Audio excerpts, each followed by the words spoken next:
Assalamualaikum warahmatullahi wabarakatuh. Saya Dika Farsardan dengan NPM D315061074. Jadi di sini saya akan menjelaskan eh, peng- eh, analisa rancangan perangkat lunak, pengembangan fitur Siakadu, input KRS dan validasi. Yang di sini saya beranggotakan Elton John Kevin dan saya sendiri Dika Farsardan. Jadi pertama ini ada analisis kebutuhan. Jadi sistem KRS ini, sistem yang dikembangkan ini adalah sistem input KRS atau kartu rencana studi yang berbasis web dengan fitur validasi otomatis. Yang di dalam itu ada prasyarat, batas SKS, dan deteksi bentrok jadwal. Tujuannya itu untuk mempercepat proses pengerjaan KRS, mengurangi kesalahan manual, dan mendukung transparansi persetujuan akademik. Pengembangan ini diarahkan agar dapat dipakai oleh mahasiswa, dosen pembimbing akademik, dan operator akademik. Eh, Selanjutnya di sini ada alur prosesnya. Yang pertama itu mahasiswa melakukan autentikasi atau login ke Siakadu, Siakadu. Lalu mahasiswa memilih eh, mata kuliah, bisa menambahkan atau menghapus. Lalu sistem itu menghitung total SKS-nya. Selanjutnya, sistem akan melakukan validasi otomatis. Yang pertama itu ada cek prasyarat mata kuliah, lalu ada cek batas SKS maksimal. Misalnya, mahasiswa itu memiliki batas maksimal 24 SKS biasanya, sesuai dengan aturan akademik. Lalu, cek bentrok jadwal antar mata kuliah. Lalu, jika ada pelanggaran aturan, sistem memberikan pesan error dan merekomendasikan perbaikan. Lalu, jika validasi lulus, mahasiswa mengirim KRS ke dosen PA untuk verifikasi akhirnya. Lalu yang terakhir, dosen PA menyetujui atau meminta revisi. Misalnya, status KRS itu dicatat, eh, ada draftnya, ada menunggu, dan disetujuinya.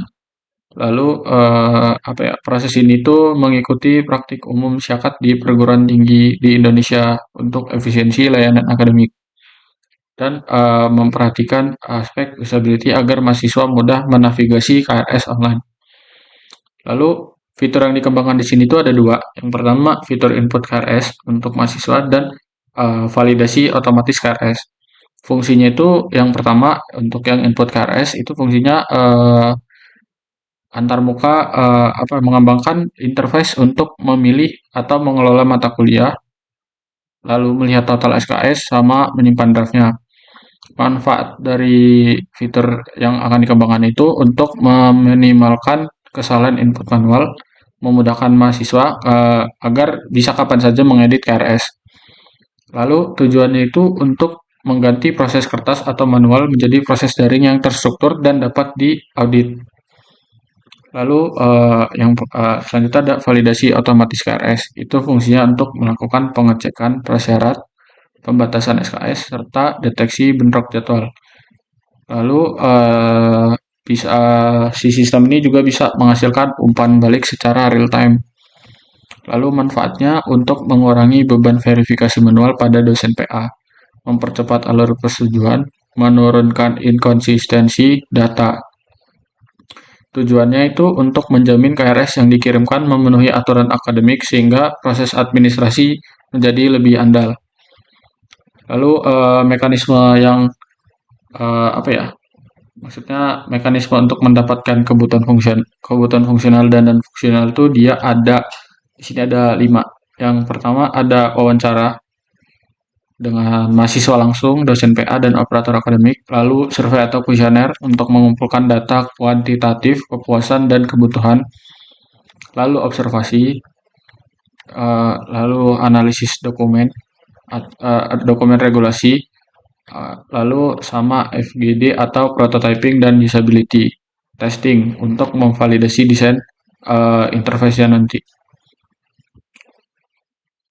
Lalu di sini ada kebutuhan fungsional dan non fungsional. Kebutuhan fungsionalnya ini dia ada login mahasiswa dengan autentikasi institusi, lalu menampilkan daftar mata kuliah valid per semester atau jurusan, memungkinkan mahasiswa menambah atau menghapus mata kuliah dan biaya total SKS, validasi prasyarat dan batas SKS otomatis, deteksi bentrok jadwal dan pemberian rekomendasi alternatif, pengiriman KRS ke dosen PA dengan fitur komentar atau fitur lainnya, lalu ada audit perubahan KRS. Lalu kebutuhan fungsionalnya ada usability, ada keamanan, performa, reliabilitas, dan maintainability. Usability-nya itu interface-nya itu memenuhi prinsip HCI, learnability, efisiensi, sama error handling. Lalu keamanannya itu ada autentikasi dan otorisasi, dan enkripsi data sensitif. Lalu untuk performa itu dia menangani beban puncak masa penutupan KRS, respon validasinya itu kurang dari 1/5 detik target operasional.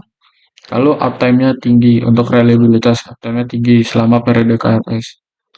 Sama maintainability-nya itu aturan validasi dapat diperbarui. Misalnya aturan SKS atau prasyarat baru tanpa perubahan besar kode. Lalu untuk bab 2 ada perencanaan proyek. Lingkup proyek itu dia pengembangan sistem input KRS dan validasi berbasis web untuk lingkup fakultas atau program studi, termasuk modul mahasiswa, modul validasi, dan modul dosen PA. Nanti integrasi ke Siakat, lalu ke Siakat pusat untuk dicakup sebagai opsi atau API, tetapi integrasi penuh ke seluruh layanan lain di luar lingkup awal. Lalu ada estimasi waktunya. Rencana ini dibagi sprint menjadi 2 minggu per sprint. Estimasi kasarnya itu ada sprint 0 atau sprint awal, dia persiapan dan elicitation itu selama 2 minggu. Lalu desain dan prototyping UI UX plus IRD 3 minggu, 1-2 sprint. Lalu ada implementasi modul mahasiswa 4 minggu, 2 sprint. Implementasi modul validasi itu 4 minggu atau 2 sprint. Implementasi modul dosen PA dan notifikasi itu 3 minggu, sekitar 2 sprint. Lalu pengujian unit integrasi UAT 2 minggu. Pelatihan dan deployment 1 minggu, lalu buffer atau perbaikan itu 1 minggu. Jadi total itu 20 minggu. Itu bisa disesuaikan lagi nanti. Lalu ada estimasi biaya. Estimasi biaya ini ada untuk tenaga sekitar segini, 50 juta, infrastruktur, server, domain, SSL backup itu 5 juta. Lalu lisensi, terus kolaborasi 2 juta, latihan dan dokumentasi 3 juta. Contingency dan testing eksternal itu 2 juta. Jadi total perkiraan itu 42 juta. Dengan catatan beberapa institusi itu menggunakan pengembang internal atau dosen mahasiswa, sehingga biaya tenaga dapat menjadi voluntary atau reduce, berkurang. Lalu sumber yang dibutuhkan tuh pertama SDM, itu ada 2 backend atau front end developer, lalu 1 UI UX designer, 1 QA atau tester, 1 analis kebutuhan atau stakeholder liaison, lalu perangkat atau server staging dan produksi, laptop, alat pengembang seperti Git, lalu ada layanan email atau notifikasi, data dan dokumen, daftar mata kuliah.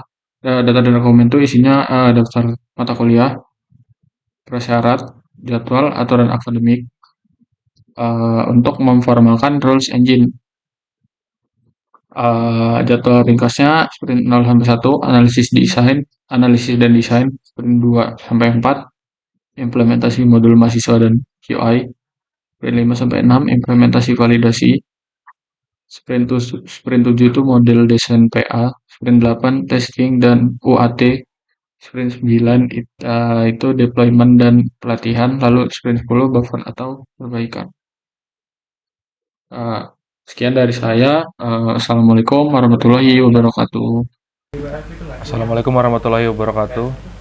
Izin memperkenalkan diri, nama saya Alton John Kevin dengan NPM 23150610118 dari kelas PSTIB angkatan 2023. Pada saat ini saya akan menjelaskan bab 3 dan bab 4 mengenai Sistem informasi akademik Unila yang berfokus pada fitur input dan juga validasi KRS yang dilakukan oleh mahasiswa dan juga dosen pembimbing akademik.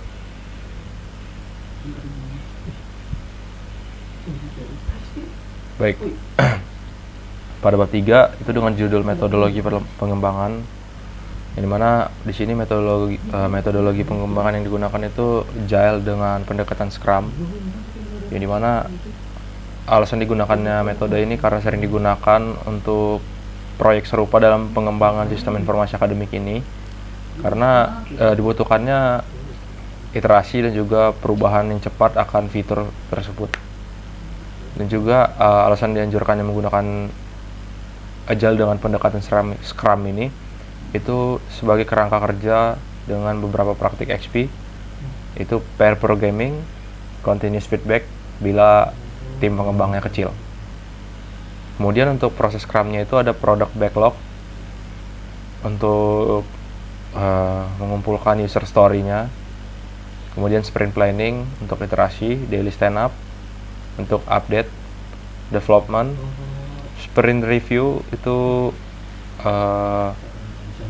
merupakan evaluasi dari sprint planning yang telah direncanakan sebelumnya. Kemudian ada retrospektif juga, rilis dan juga UAT. Kemudian untuk teknik dan alat pendukung yang digunakan di sini ada 5. Itu elicitasi. Itu menggunakan wawancara, kuesioner, observasi. Kemudian untuk prototypingnya menggunakan Figma. Untuk version control sistemnya menggunakan GitHub atau GitLab. Deployment otomatis ke staging dengan menggunakan command git add. Kemudian untuk testing itu melakukan unit testing untuk logika validasinya, integrasi end to end, dan itu ada dokumentasi atau SRS menampilkan daftar kebutuhan fungsional, non-fungsional, Entity Relationship Diagram atau ARD, Undefined Modeling Language atau UML, use case, dan juga flowchart validasinya. Kemudian ada penanganan kebutuhan, yang dimana dengan Scrum ini perubahan ditangani melalui pengelolaan backlog. Jadi setiap perubahan itu dianalisis dampaknya dan diprioritaskan. Kriteria keberhasilan proyek itu ada 4. Yang pertama itu sistem dapat melakukan validasi, prasyarat, SKS dan jadwal sesuai dengan aturan institusi, aturan yang telah diterapkan oleh institusi. Kemudian UAT dengan lebih dari atau sama dengan 80% responden mahasiswa menyatakan mudah digunakan, serta waktu respon validasi pada beban normal kurang lebih sama dengan 5 detik, dan juga logging untuk history dari pencatatan perubahan KRS. Kemudian untuk bab 4 ini ada hasil pengerjaan, yang dimana di sini dapat dilihat use case diagramnya. Terdapat 8 buah use case dengan 4 buah use case yang dapat diakses oleh dosen pembimbing akademik dan 7 buah use case yang dapat diakses oleh mahasiswa. Yang dimana login itu merupakan use case yang dapat diakses oleh keduanya. Melihat daftar mata kuliah juga untuk mahasiswa, menambah mata kuliah KRS, menghapus mata kuliah dari KRS, melihat total SKS, melihat reward RKRS, dan untuk meninjau serta memverifikasi KRS itu use case yang dapat diakses oleh dosen pembimbing akademik. Dapat dilihat di sini untuk definisi aktornya itu ada 2, mahasiswa dan juga dosen pembimbing akademik. Yang dimana mahasiswa ini merupakan pengguna utama sistem yang melakukan proses pengisian kartu rencana studinya atau KRS setiap semester. Yang dimana mahasiswa dapat melakukan login ke dalam sistem, melihat daftar mata kuliah, menambahkan atau menghapus mata kuliah ke dalam KRS, melihat total SKS, serta mengirimkan KRS ke dosen pembimbing untuk ditinjau dan divalidasi.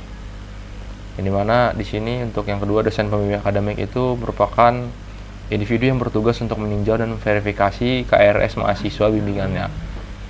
Jadi dosen pembimbing akademik ini dapat melakukan login ke dalam sistem, memeriksa atau meninjau KRS-nya dan kemudian memvalidasinya. Untuk definisi use case dapat dilihat. Untuk use case pertama itu ada use case login, yang dimana login ini merupakan proses autentikasi pengguna baik itu mahasiswa maupun dosen pembimbing akademik menggunakan akun institusi yang telah diterapkan pada sivitas akademik. Kemudian dapat melihat daftar mata kuliah. Jadi mahasiswa dapat melihat daftar mata kuliah yang akan diambil dan dijadikan dalam kartu rencana studi, dimasukkan dalam kartu rencana studi. Yang dimana mahasiswa juga dapat menambahkan mata kuliah yang telah dilihat sebelumnya dalam daftar mata kuliah tersebut ke dalam KRS, dan juga dapat menghapus. Mahasiswa dapat melihat total SKS, yang dimana di sini ada meninjau dan memverifikasi KRS merupakan use case yang dimiliki oleh dosen pembimbing akademik. Jadi dosen pembimbing akademik meninjau KRS yang telah dikirim oleh mahasiswa, melakukan validitas pemilihan mata kuliah, dan memberikan keputusan berupa persetujuan atau permintaan revisi. Kemudian yang terakhir itu ada melihat riwayat KRS. Jadi mahasiswa dan dosen pembimbing akademik dapat melihat riwayat pengisian KRS sebelumnya, termasuk persetujuan dan perubahan yang pernah dilakukan, sehingga hal ini mendukung audit trail serta transparansi akademik. Mungkin sekian jabaran yang dapat saya sampaikan. Assalamualaikum warahmatullahi wabarakatuh.